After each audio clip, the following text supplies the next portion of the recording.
এয়া হৈছে মৰ্জুন মৰাণৰ ঘৰ।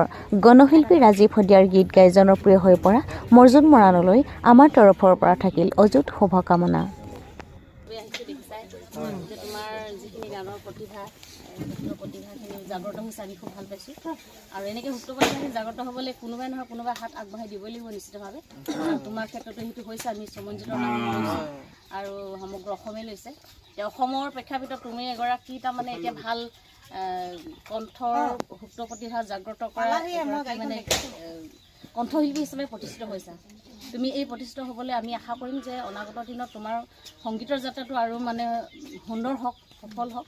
আৰু তাৰ কাৰণে তোমাৰ যিখিনি কষ্ট, সেই কষ্টখিনি তুমি কৃপণালী নকৰাকৈ কৰিব লাগিব। যিখিনি সাধনা, সংগীতত যিখিনি সাধনা লাগে, সাধনাখিনি খুব ধুনীয়াকৈ কৰিব লাগিব। আমি সকলোৱে আশা কৰিম তোমাৰ এই সুন্দৰ যাত্ৰাটো সফল হওক, তাৰ কাৰণে আমি সকলোৱে আহিছোঁ আৰু তোমাক অলপ মৰম দিব বিচাৰিছোঁ। আমি সকলোৱে মিলি পেলাই শুভেচ্ছা দিব বিচাৰিছোঁ সকলোৱে।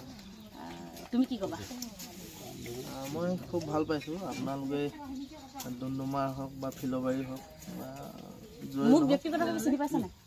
আপোনাক তেনেকৈ ৰণু ছাৰক বুলি তেনেকৈ গম পাওঁ।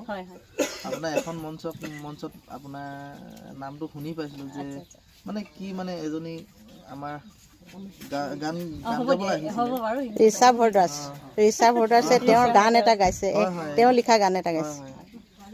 আপোনালোকক মই খুব ধন্যবাদ জনাইছোঁ। আপোনালোকে আহি মোৰ ঘৰ উপস্থিত হ'লহি অহাৰ কাৰণে।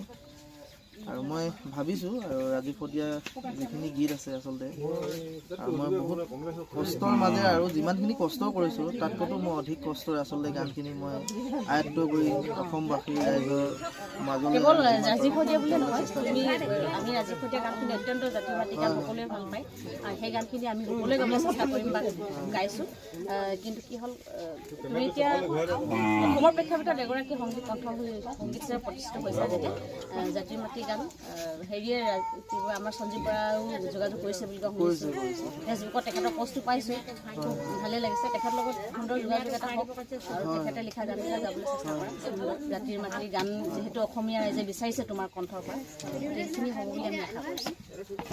মই আচলতে তেনেকৈ ভাবিছোঁ আৰু কাৰণ গান লিখিছোঁ যেতিয়া মই খুব ভাল পাইছোঁ। মোৰ কাৰণে যদি এজন ব্যক্তিয়ে যদি গান লিখিছে বা দুজন ব্যক্তিয়ে লিখিছে, নিশ্চয় খুব ভাল পাইছোঁ। সেইকাৰণে ভাল পাইছোঁ যিহেতু সিহঁতে মোক আগতে বিচাৰি নাপাইছিলে যদিও আচলতে আজিৰ এইকেইটা দিনত যে মোক বিচাৰি পোৱাৰ কাৰণে মই অশেষ ধন্যবাদ জনাইছোঁ আৰু অসমবাসীকো মই ধন্যবাদ জনাইছোঁ। আৰু জুবিন গাৰ্গৰ আদি কৰি আচলতে মই আগৰ পৰা যিমানখিনি শিল্পী আচলতে আছিলে তেখেতলোকৰ গানবোৰ গাবলৈ চেষ্টা কৰি আছিলোঁ। তাৰ মাজত আচলতে